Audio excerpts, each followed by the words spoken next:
Muslima and proud. Assalamu alaikum, brothers and sisters. The last 10 days of Ramadan are blessed by Allah with unique virtues. Among such virtue is that Lailatul Qadr, the night of decree, is among them. About this night, Allah says, Hamim, by the clear book, indeed we sent it down during a blessed night.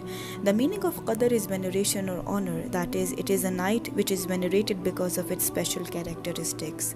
Al-Khalil ibn Ahmad said it was called Lailatul Qadr because the earth is constricted by the great number of angels on that night, and Qadr also means constriction.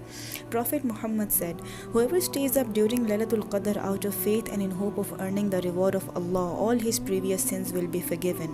On this night, Quran was sent down. Jibreel alayhi salam descends, and he is the best of angels. Worship during this night is better than worship during 1,000 months, which means over 83 years. Laylatul Qadr is in the last 10 days of Ramadan. Our Prophet said, seek Laylatul Qadr in the last 10 days of Ramadan. Here are some tips of things that we can do on the night of power and the time before and after it. Take a vacation for Allah. We take a break from our jobs for almost everything in life. Why not this time to focus on worshipping and thanking our Creator? At least take a few days off so it will be easier for you to stay awake at night for ibadah. Read this special dua.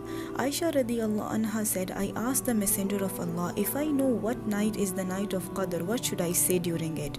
He said, say, O Allah, you are pardoning and you love to pardon, so pardon me. Read this dua mostly on the odd numbered night of Ramadan. Reflect on the meaning of Quran. You can choose the latest surah or surahs that you heard in Taraweeh. Even if you are only familiar with the shorter surahs, read the translation beforehand and then pray, reflecting on the message of the surah.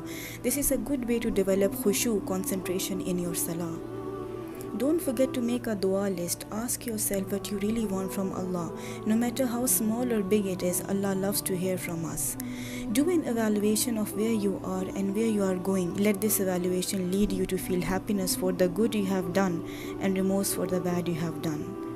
So friends, let's remind each other and compete for Jannah. I'll see you soon with a new video. Jazakallah.